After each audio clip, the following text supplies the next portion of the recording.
Okay. Homage to Shakyamuni Buddha and Master XianZhi. Good morning, everyone. Thank you for joining our Saturday morning meditation session. There's quite a lot of people this morning. I thought that when I was here from the beginning, there was no one. So now we have almost, wow, that's many people. That's impressive. Thank you. Yeah, so it seems like you like meditation a lot. That's a good thing, right? So during the session, I thought just how do we increase our concentration during our sit? Anyone have any tip? Anyway, how do you feel anyway? I need to ask that first. How do you feel after your meditation session? Does anyone feel anxious, worried, sleepy, tired? No? Okay. Number 2, please. Thank you, Master Z. I stayed last night here, and then I'm going to stay overnight. I had some problem at home. I see. Okay. Thank you for welcoming me and have a place to come and rest. And so at home, I had a big fight with my husband about a week ago. And I was able to somehow calm myself down during the week. But there was something still left in my chest area, something kind of like heavy, and it's just bothering me. So I came in, and strangely after this meditation session, seems like that disappeared. I feel lighter. And of course I stayed until late yesterday sitting in the Buddha hall. But with this meditation session, that heavy things in my chest lift and feel much more lighter. Thank you. Okay, good meditation, good skill. Maybe you need to say how did you do that?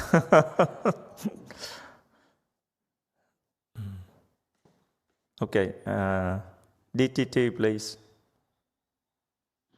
Master Z, so I've been trying to practice meditation on and off for almost 3 years now, but hardworking probably 1.5 years. I'm still struggling with meditation. I think there are many, many reasons. Some of it could be my brain is too active. I think too much. Some of it could be I'm physically extremely stiff. So I started with half lotus, 1-2 minutes. That's how I started. And I would start feeling pain the first second.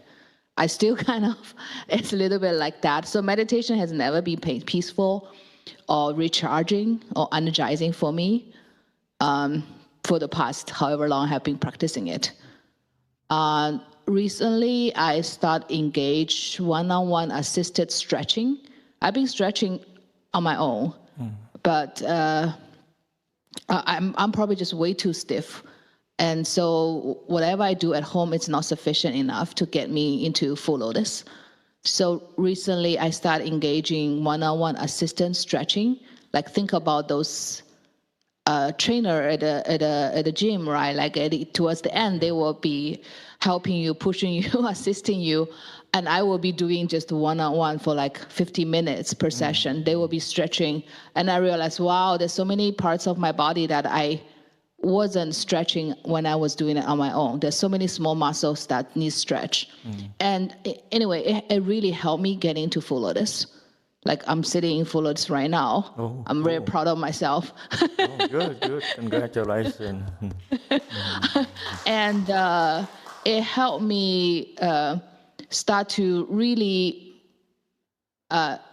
before, as I said, before meditation is really just fighting the pain from the first second, even if it's just half lotus for me.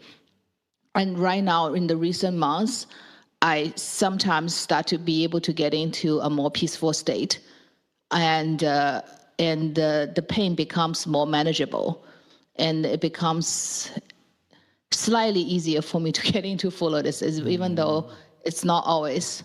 And so I just want to say that for some people who is struggling with the same thing as me physically, maybe if stretching on your own is not getting to where you are, try one-on-one assisted stretching.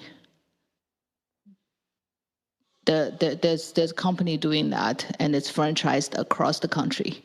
So. Okay, thank you so much for sharing that. I totally agree. Stretching is important, especially when we have more years on our shoulders. The stretching is necessary to me. I need stretching too. Thank you. Number 7, please. Thank you. I had actually a follow-up question because I experienced the same struggles with being very stiff and having difficulty for years getting into full lotus. First question is, if you have a discount code for the stretching franchise, if you could share that in our Signal channel. 10% off or more is really what I'm looking for. But my second question is, why does it become easier for you to deal with the pain in full lotus from your experience? Oh, for the lady who just asked. Yeah.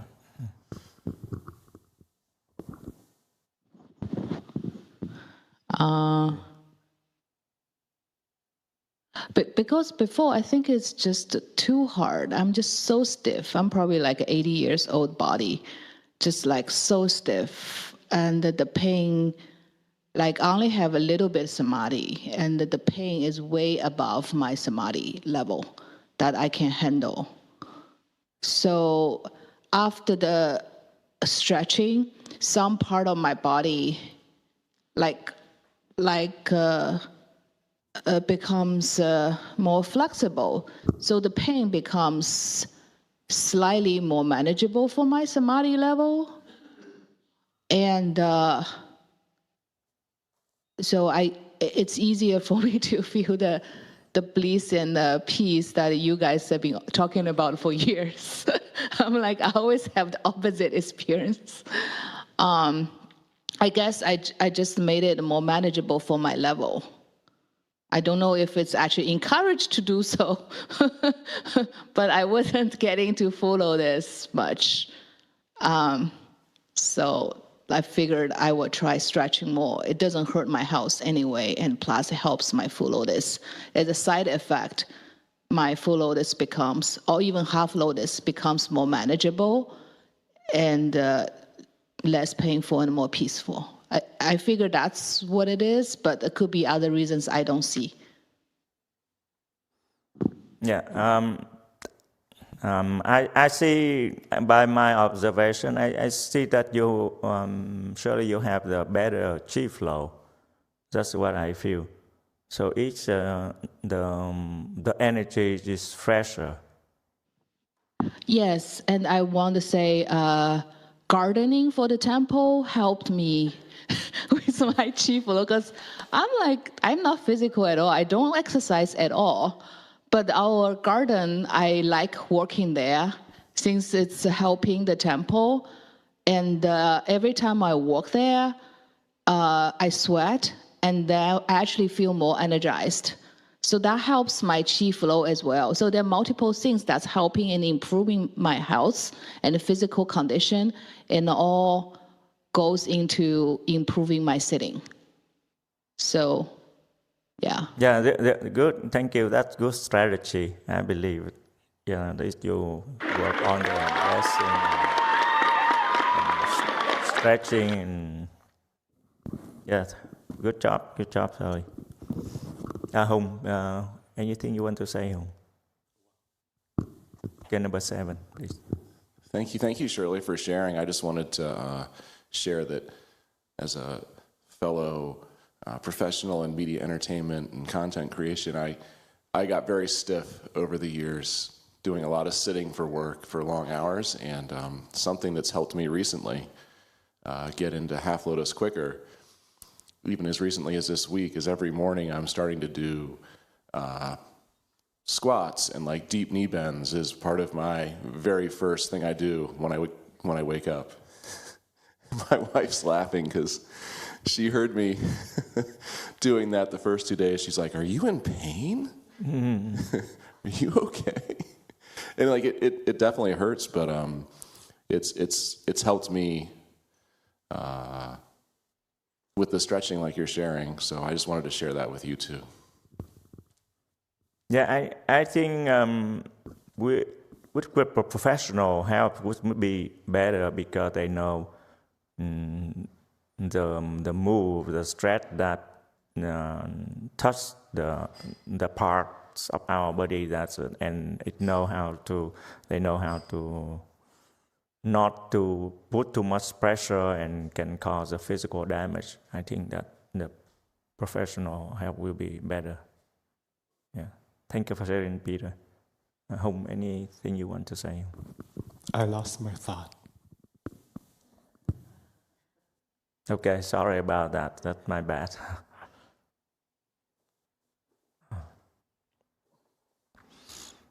Get number 5, please. Good morning, Master Z. I'd like to add that I found that exercise in a gym, pulling the sled with a little bit of weight backwards is helping to condition my knees that are both pretty severe with arthritis, and one knee now is bone-to-bone pain when I walk and bend it. So I'm trying to compensate by walking with kind of a stiff leg, but nevertheless, doing the backwards sled pulls, really you can feel the muscles in the back of your knees getting exercised. So they're getting strengthened, and if they're getting strengthened, like most muscles are going to enlarge. And I believe that what's happening is those muscles in the rear of my knee are helping to lift the joint maybe a little bit. And I'm finding at least limited less pain now when I walk. So you might try it if you have a sled available, if you go to a gym. Okay, thank you for sharing. So we go back to my question. So how do we increase the concentration during our meditation? Yes, number 5, please. Thank you, Master. For me, I was thinking, I had random thoughts arise during the sit, and when I went back to my navel, I would actually quickly enter a state, but then that would go back to thoughts, and then it was like a cycle of thoughts, navel state, and that happened until the bell rang for me. Okay, yeah, I do the same thing like with Malcolm. Yeah, but focus on the navel. I think that help in increase our concentration a lot, because it's a part of of what I do. I recite Buddha names too, because sometimes I feel that the thought and the concentration on the navel, I feel it's not enough. Because with the concentration on the navel, I feel like I just focus on myself, and sometimes it's the mind. We get stuck in the box of the cell right there. So recite Buddha name, it helped me clear that thing up. But of course, with the concentration on the navel, it add more power into our recitation of the Buddha name. So it clear thing up from the top to the bottom very well. So that help the chi flow very quick. So it clear up all the anxiety, sleepiness, whatever it is. So of course, other conditions like Shirley shared before we do the stretching, it help to clear up help the chi move in the body better too. That's like our regular activity, so it maintain the chi flow. But then when we enter the meditation, and then it even have more with that. So I would focus on the navel to have to add more energy to our concentration power, and recite Buddha name had clear up the mind.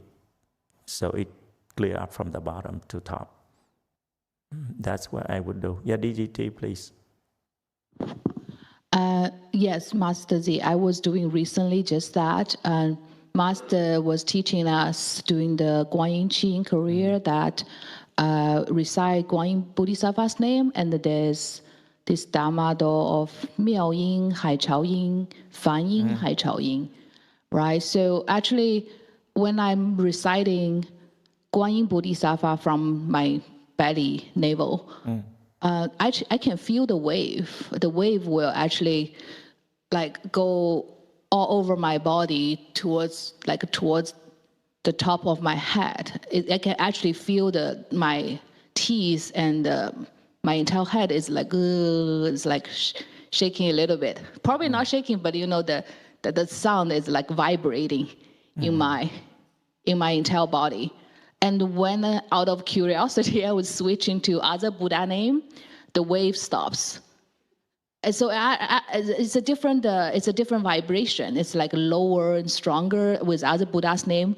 With Guanyin Bodhisattva's name, it's actually the Miao Yin, Hai Chao Yin. It's like waves, like vibrating, wave after wave, expanding to the entire body.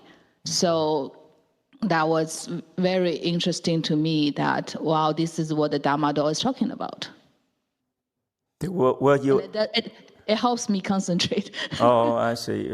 Were you imagining about the wave? Just verifying, okay. I don't think so. Okay. It was like very early in the morning, very, very quiet. Okay. Now I actually understand why you guys want us to get up so early to do it. Because when I do it during the day, I don't feel it as obvious as when I do it extremely early in the morning where everything is dark and no one is up. Like I can't help noticing my body sensation when it's vibrating. And later when I during the day, then it's actually very hard to notice that. Yeah. So I don't think I'm imagining it. Okay, that sounds good. Okay, home. Yeah, but please speak. I will do a little slighter version from what Matters taught us during the lecture. The way to improve concentration is to eat durians. Somebody giving us a bowl of durians, so we have to supposed to take it. We take it more, and then we're gonna say, "Oh, it tastes so good," and you have to take it, and then later on you were able to drop it. The moment you drop it, faster you drop is how you improve the concentration. It's going through patience. Okay, it sounds good with durian. So how do you drop it so fast? You just drop it? No, you suffer so much, and then you finally say, "Oh, I'm tired. I don't want it anymore." The moment you realize that it's caused you so much suffering. You have to make a choice. No, I mean, no, you were talking about eating durian, right? And you enjoy it to the maximum, right? To fulfill our desire at that time. So, and then suddenly you drop it, right? I mean, do you mean that you drop the desire, to eat durian or what else? Once you see that it's not good for you, then you will drop it. I mean, eating more is not good for you? Or? Oh no, the more you eating it, the more. It depending on the person. I think it depending on your capability. And you can only take up to that level. Okay. Yourself, okay. You cannot later on, you know that it's not good for you, then you drop it. Okay, I see. Not do right away. If it's do right away, please let me know. Okay, thank you. Yes, number 5, please. There's a YouTube question from JB98989. How can I learn to not make distractions during meditation from viewing the stillness as a goal versus resting in equanimity?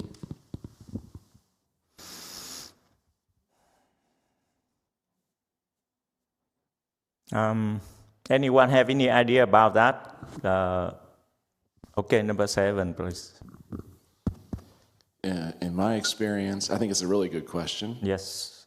In my experience, when you recognize yourself getting distracted during meditation, that is a good sign. Because otherwise, you could not recognize that you're getting distracted. Think about that. Equanimity, I'm not quite sure about that term, but in terms of a peaceful meditation or a focused meditation, being able to discern between I'm distracted and being in samadhi, to me, is a big step and a good thing to keep doing. Thank you, Peter. Sarah, do you have anything to say about that? I had a question to Hong. So you stopped eating durian, or you were saying you know how to control not to overeating?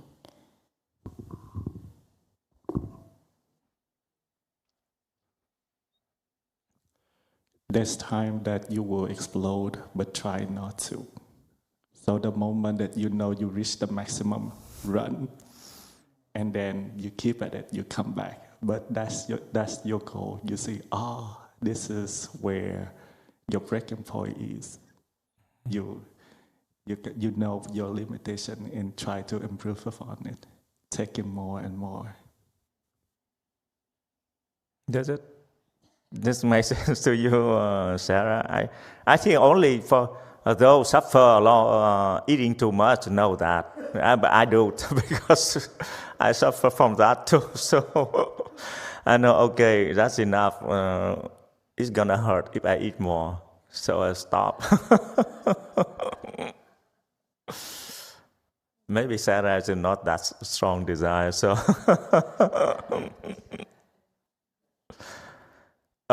number 5, please. Going back to that question, actually, I forgot the definition of equanimity, but it reminded me of that analogy with the water. The mind is like the water, like a lake, and then the ripples of the not waves, but just certain ripples in the lake would be your thoughts. So the more still your mind is, then the more clear. That reminded me of that. So you have the definition of equanimity in there, or yeah, please share if you have it. Yeah. By the way, I think this is different between resting and stillness, as she mentioned. stillness, we're trying to reach that state. But resting, we can rest very well, right? Well, that's our daily activity. We need to rest. But stillness is, I think, really something different. Stillness, we can only experience when we are in high concentration. So the mind don't move that. So you don't have a lot of thought in the mind, but it's still, the mind is still clear. It's not like dull. So we can describe roughly about the state of stillness. So of course, when you rest, you can be in stillness too. It depends on how you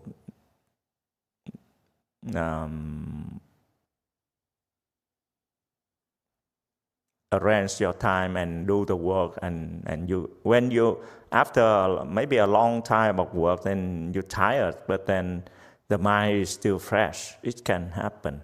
So even in you resting, it can be in stillness, but the resting itself is different from stillness. It's two different concepts. Now, we were about to say anything, Malcolm? There's a dictionary on the smartphone. It says equanimity, mental calmness, composure, and evenness of temper, especially in a difficult situation.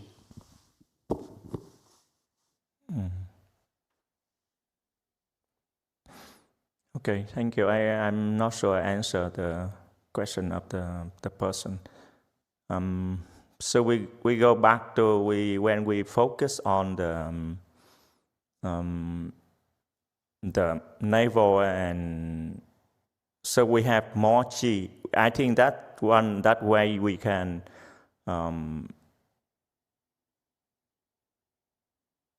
gather the chi faster than without focus on the navel.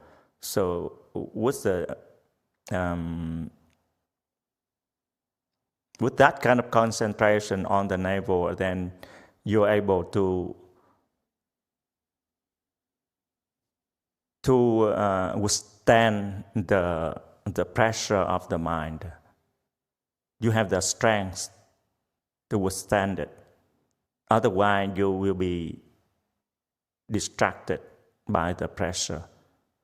So when you have that strength, you build up that strength, and then your mind will get calm more easily, since without then the focus on the navel. So you have the physical strength. Actually, the physical. It's not just the mental only.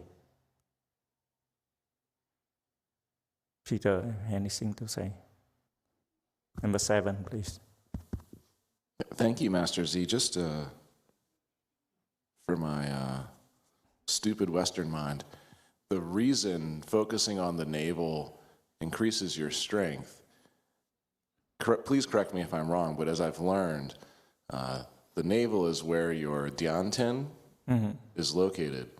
And for non-Chinese speakers, that's like your battery, right? Yeah. And so the concept is you focus your concentration on your battery, and then your battery recharges your whole body. And that eliminates the distractions of the mind. Is that correct? It's part of it. But it's like, because when the mind, you focus on that, and then because it have the energy to help you focus.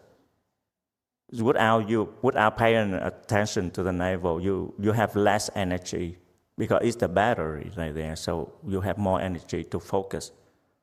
So it's clear up the bad elements more easily. So you're effectively creating a loop, right? You're focusing on your battery.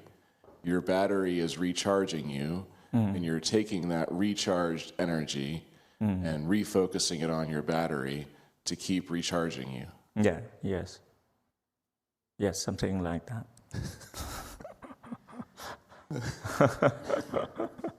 But don't think like that when you meditate. Okay, that is too much thinking. No. I know. The words are so many, right? Okay. But just to share, I've experienced that sensation. Yes. Yeah. Even with people who cannot cross the legs can still do that, right? Because that's help a lot, especially for people with a physical condition that doesn't allow them to cross the line, and then focusing on the navel is really help. Yeah, I see. Number 2, please. So based on my experience, when I first met Master, it's more than maybe 12 or 13 years ago, I used to read about meditations, and mostly it was a Tibetan meditation, because those are the books are available at the time, or those type of meditations. So I followed it at home. But after I met with Master, he told me how to do the meditation, like how we learned today. And he says we need to focus on Dantian. And without knowing anything, I just followed the directions. And it's really strange. Before I focus on my head, like, the point between your eyebrow. And I was lucky enough that I felt the great decrease in my thoughts. And I was able to concentrate it on my Dantian. So when you decrease your thought, is also, in a way, you're not really leaking any energy. Right. That's so, yes. So it's within that loop.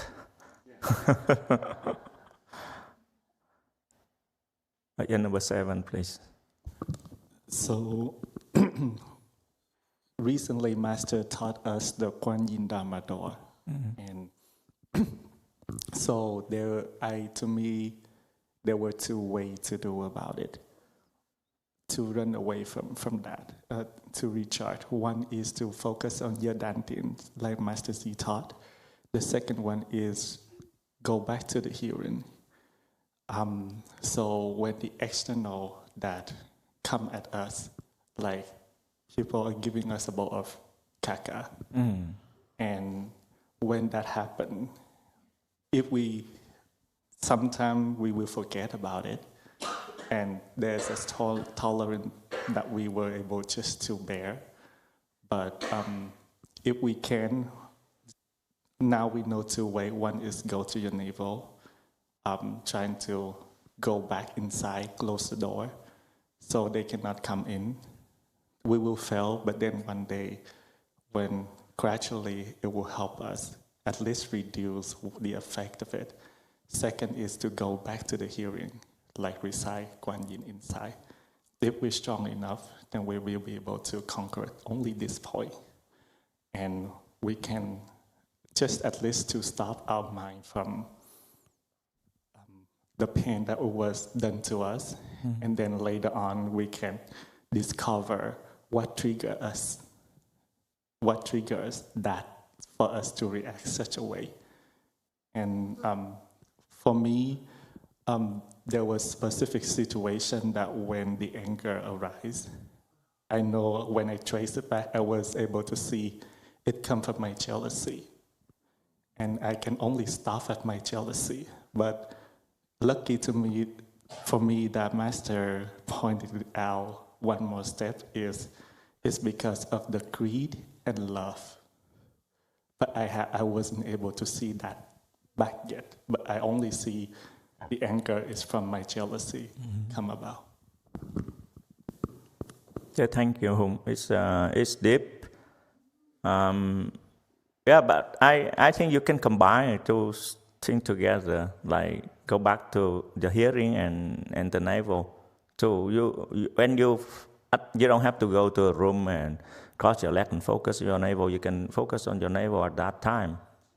It's like a habit of focus on your navel. Like it can be anywhere. Yes, and it can go. You can go back to the hearing when that happened. But back then I was very low. My samadhi wasn't that. So I was taught that when you reach the maximum and you forget before creating damage to the person that you will regret later, run. So I ran to my room. But then with the skill, the more skill we can get, we can just do it right there on the spot. Right, yes.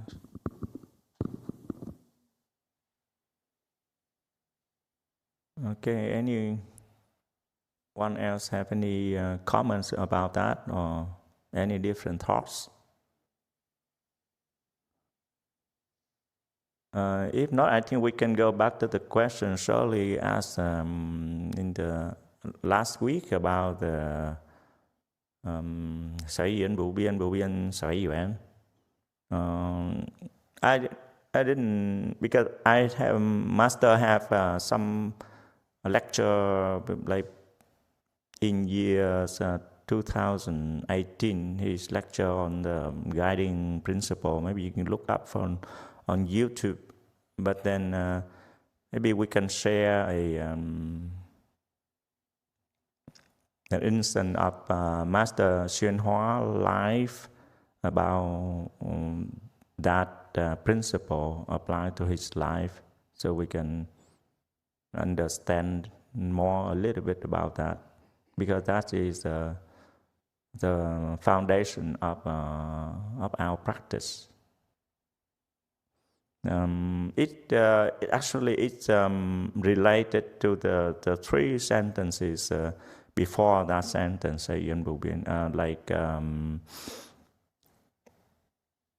follow the condition, we don't chant, and we don't chant, but we according to condition. That's the meaning of the sentence. But it related to the three principles before that. The first one is the freezing to death. We do not scheme. Starving to death, we do not beg. And dying of poverty, we dying out of poverty, we do not seek. So that's three principles. That's the foundation of our practice.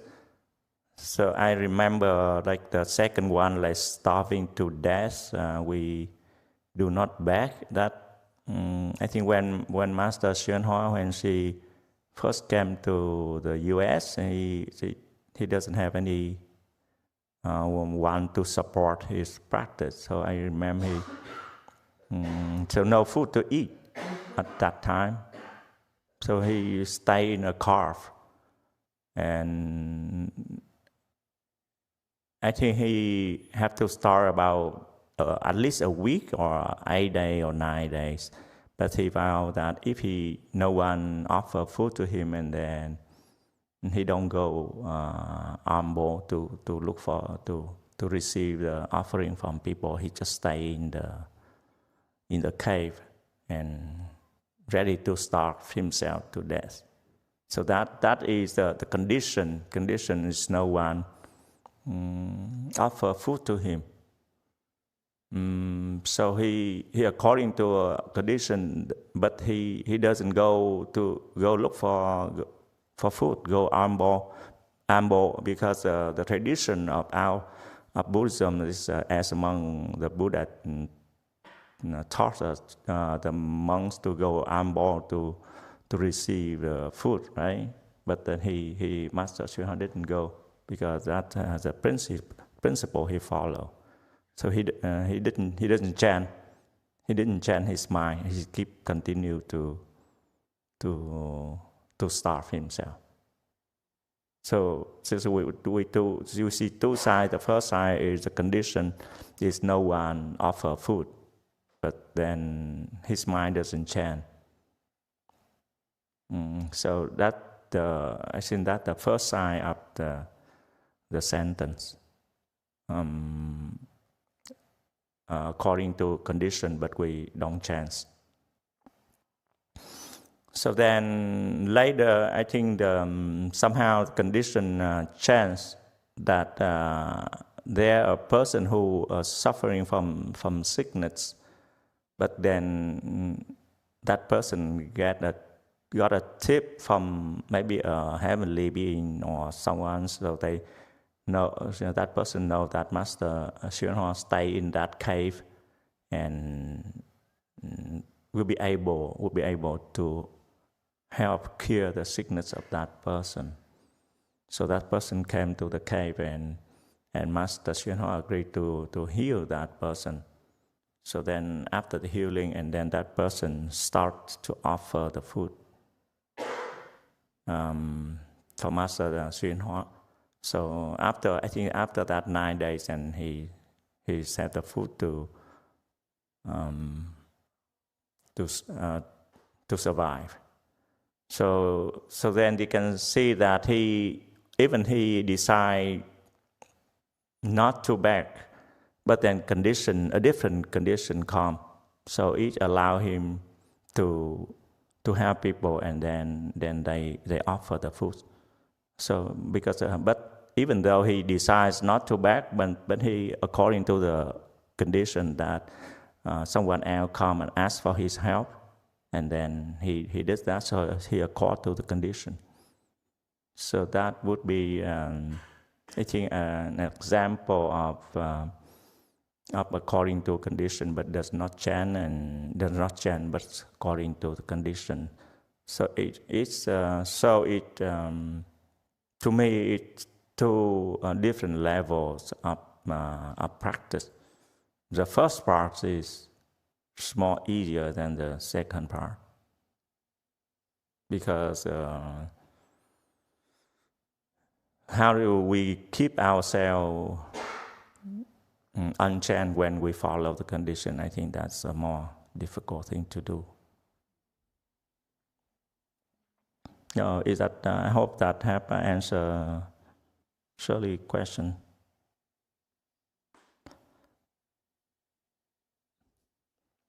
Anyone have any question, any thoughts about that? Just number 8, please. Thank you, Master, for answering question, because I think I have the same curious like Shelley when I read the line like we don't change, but we according to condition. Because since I was a kid, I always learned that in Vietnamese they have like the sentence like gió chiều nào we theo chiều đó, like we go with the wind. So it means like you describe that person really flexible, like how the condition is, the person gonna be like the same with the condition. So can Master Z, can you give something like daily example for me to understand it easier for me, so I can apply into like daily scenario? Okay, thank you. Yeah, Sarah, do you have anything to say? Number 2, please. It's a little bit similar, but it's a little bit harder for lay persons to follow that principle, because if you have a family and starving kids, and you're starving, but you're not gonna beg, what do we do as a lay person?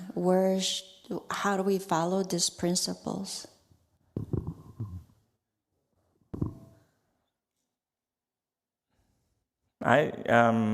So go back to took the question first. This is more difficult.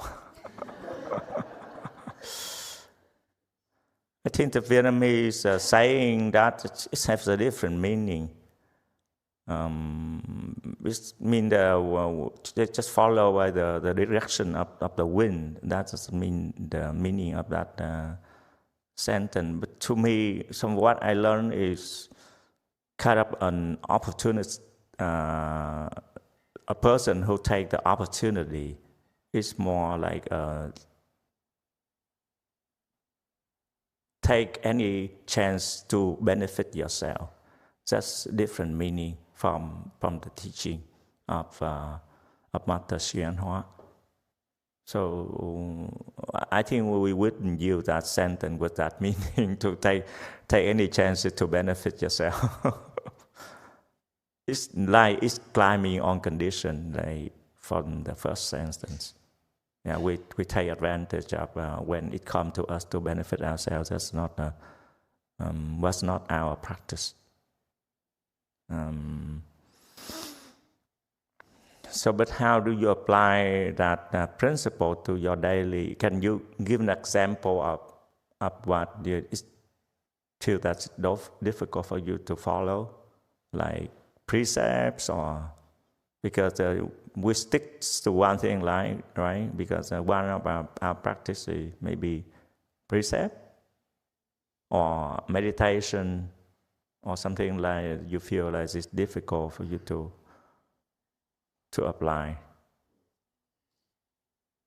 There is a situation that it's difficult for you to follow the practice. I'm not sure the situation I have is similar to what I asked for, but like I'm kind of like I'm not sure I'm introvert, but I'm not like easy for me to get connection or speak out to other people. Like even in like since I'm a kid at school or even at work, I'm not talk a lot to people, and I feel like nowadays, I think even like before, like people should not should, but they always encourage you to connect to people, to talk to people. Like they say, like introvert people, like not have like a great opportunity. Like people more like extroverts, like talk a lot, make connection, make friends, have relationship at school or at work. So I'm not sure, like, should I change because I'm not feel comfortable? But if it's good for me, maybe it's helping other people. I'm not sure because I cannot help myself right now. So I'm not sure, like, even it can help other people to, if they really like be proactive to talk to people, to connect to people. So because I remember Master XianZhi say, like sometimes you need to connect to people so you can help people. But I feel like I'm not comfortable or I cannot help myself right now. So I'm not sure, like, should I try to... Okay, I see. Yeah, that's maybe this is my situation. Like I always deal with every time I come to a new work, like a new job, it's hard for me to connect or to talk to people. Yeah, I comfort with my own self. I'm not sure. Yeah, what should I do? Any expert in communication at work? Please help out. Number 7. But myself, I'm an introvert too, so I have the same problem. Number 7, please. That was the original reason I came to Temple back in 2014, was to learn how to better work with people. And my situation is probably a little different. I'm also introverted by nature. I know.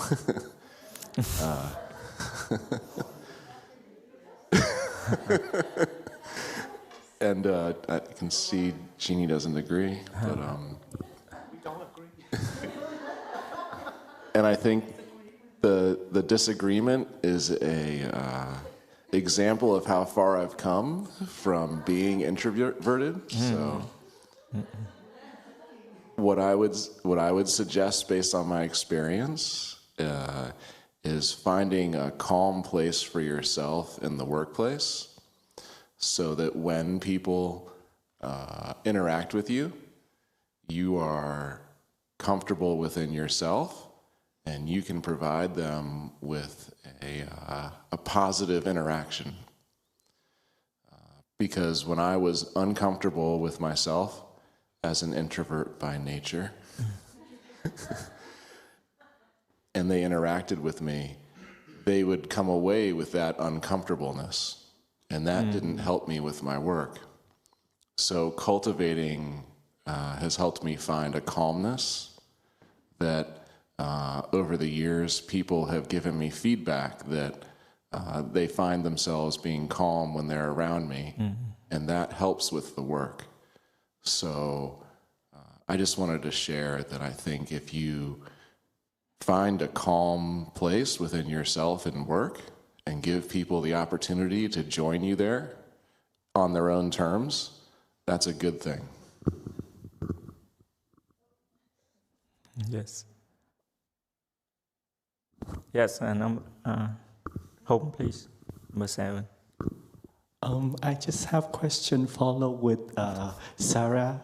I'm not going to look at you, Master Z. So just in case when we are, your son or your wife is hungry and there's only meat there trying to help us sustain them.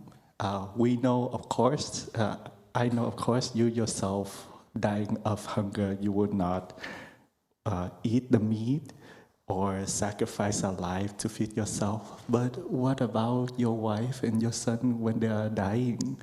Are we not feeding them?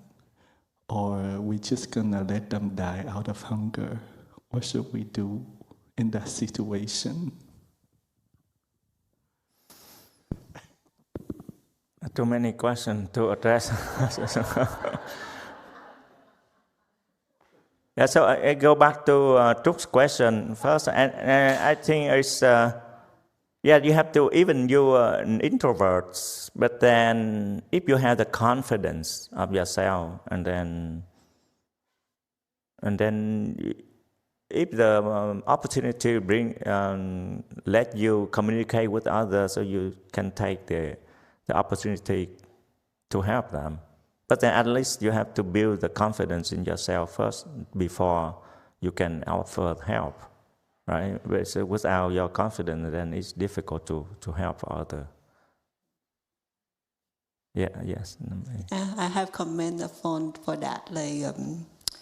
I remember there's one thing, like when I apply, when I work for Disney, because I work part-time, and then when a part-time, you always get schedule really less hour than other, and then I had to share, we have the full-time people only get 5 days working, and then other can be 2 or 1 day. So usually people at the part-time, they have to hustle around to asking people to get more shift. But I cannot do that. I feel I cannot do that.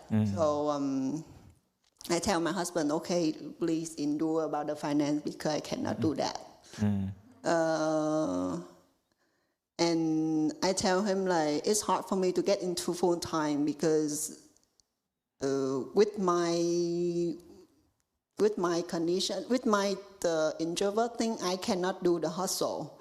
I cannot go to around people to asking for ship. And I know other people need that too. So I decide I accept when people ask, I'm gonna take it. But if not, I cannot be proactive to asking around. Yeah, so I think in that part is because you have your own dignity, so you don't want to ask people about that, right? So. Because at that time I'm not sure, because when I tell my husband, I'm not sure because of my ego or my dignity, I'm not sure about that.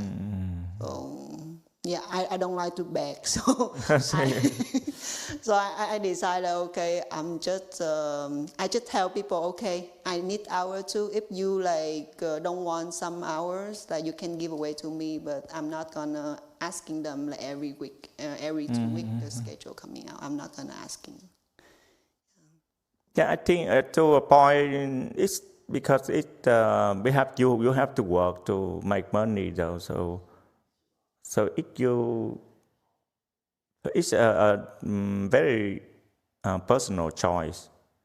And yeah, I think it's difficult to apply that principle to that situation because since we're still seeking, we still seek money, right? But then I think it's okay. You can ask someone, do you have a ship? I think it's nothing wrong with that.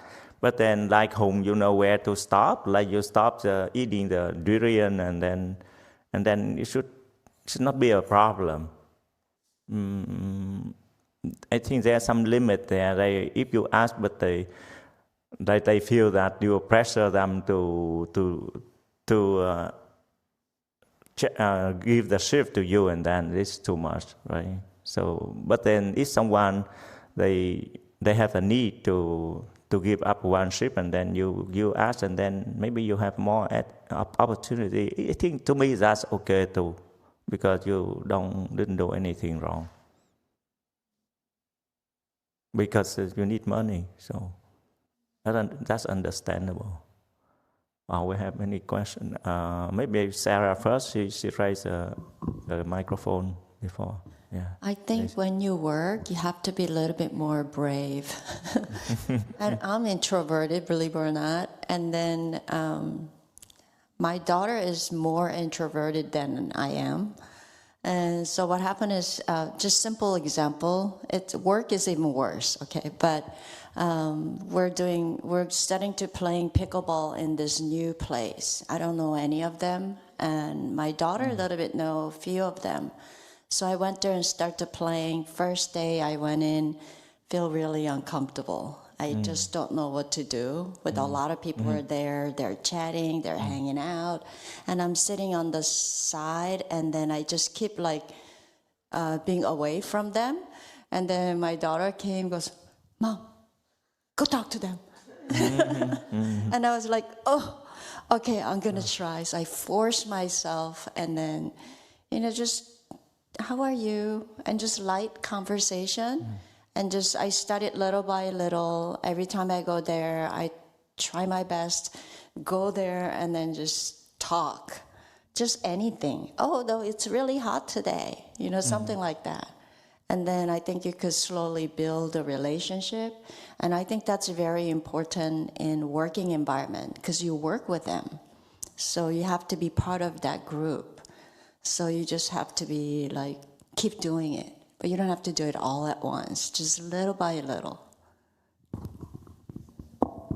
Yeah, thank you. That's good advice. I would do the same thing.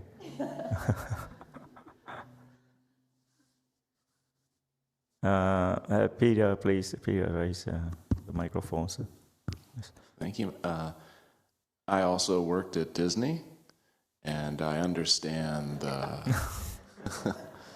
the social dynamics.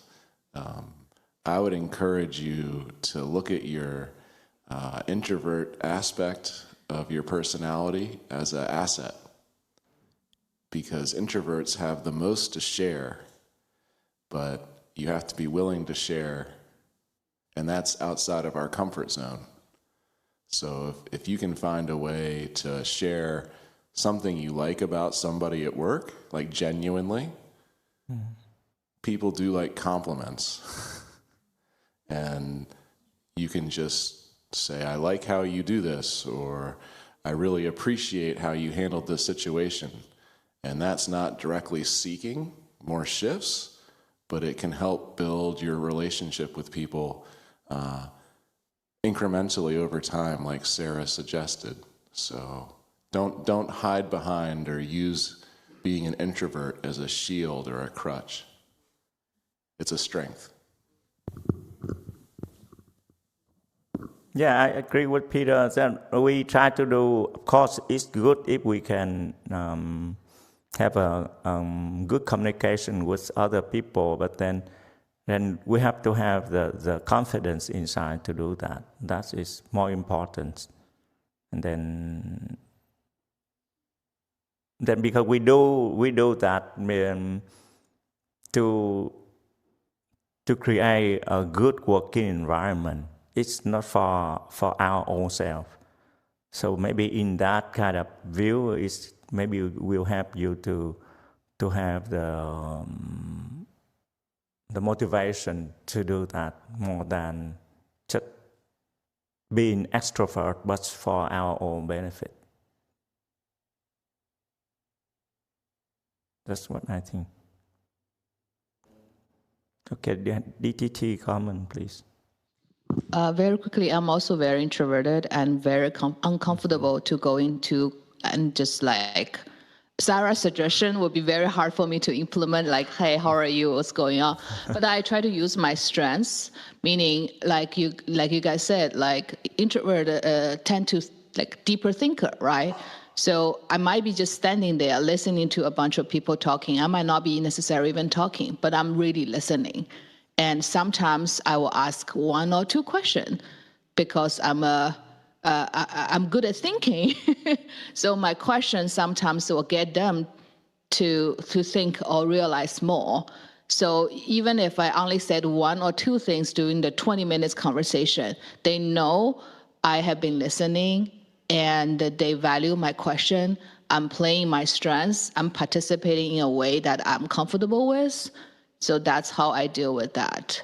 I'm not good at small chatting and bala bala bala asking people things.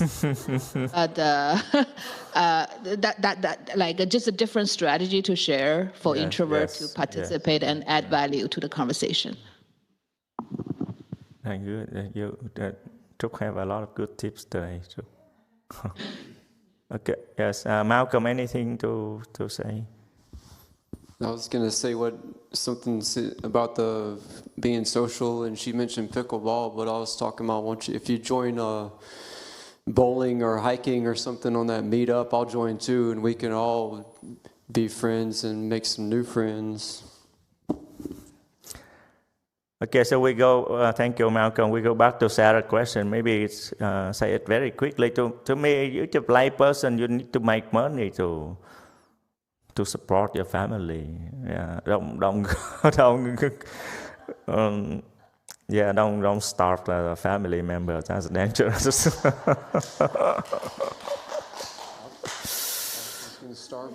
Okay. Okay, Apple, you have anything to say? Raise your hands before. Number 6, please. Hello. Thank you, Master C. You are so observative. I didn't think you would come to me. First comment is so funny. We're all here saying we're introverted, and yet we're getting a full conversation over here. It doesn't seem correct. Well, anyway, I was with what Joke was saying. I actually would do the same thing in my work, in her situation. I do the same thing, and my excuse is I just don't like fighting with people. So I don't have that. So I joke, you're not the only one doing that. You're not alone. Just that. But I know I'm sure I would do it too. If we need to do something, like if someone's starving, I really need to, like there's an emergency, I'll go and do whatever it takes to. And that could be really annoying. So I'll go and talk to people and whatever. I'll fight. But if it's like, my work, I could suffer a little bit. I just, don't have money to spend. That's fine. Let them be. Just to share. Thank you. Yeah, that's good to know. But I think we don't, in communication with others, we don't have always fight, right? Sometimes we have, sometimes we fight. Yeah, home. Number 7, please. Master, so during my work right now, there's a transition that I have to do outreach. And they have tried to push to the point that they want me to work on weekends, Saturday and Sunday. So I have given everything to them. I tell them I'm available at this time and that time. I'm bending over for you. Whatever you need during those times, I'm trying my best and I will be available. But here is my time, and I'm keen about it. So whether you want it or not, this is my breaking point. It is okay to cut tie. So I tell them I have obligation. I honest and open to them that the reason why I'm still here and working and to be in California because here I am myself on my own. Mm-hmm. I tell them it's because I'm here, I'm doing temple work. I'm here to cultivate. My goal is here. But if you're doing something to jeopardize this, we break the contract. So they might taking it as offensive, and they might cut it off. That's okay. But if I just keep working just to make money and I cannot do my cultivation, what's the point of being here in California? I'm just gonna go make money. So I tell them right away. So last week, couple of days ago, my project coordinator trying to push a little bit. Really nice boy asking if I wanted to work with her on weekends. No, on Friday from 6 to 9:30. Would you like to work with me? So I'm trying to be sweet and booping with them. I say, no, honey, no. No. So yeah, we trying to draw that boundary. I try to draw that boundary, and I'm trying to also give my best when I can. But that's all we can do. Okay, thank you, Hùng, for drawing the clear lines at your workplace. Maybe some boss don't like that. But some can understand very well. I hope your boss understand you. I hope so.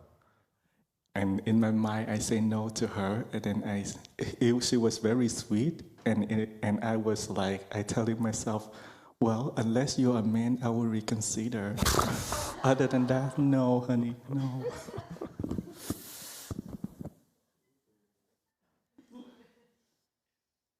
Okay, any last thought, any last comments? So if not, we stop here today and go have lunch. Thank you for your discussion, everyone. Amitabha.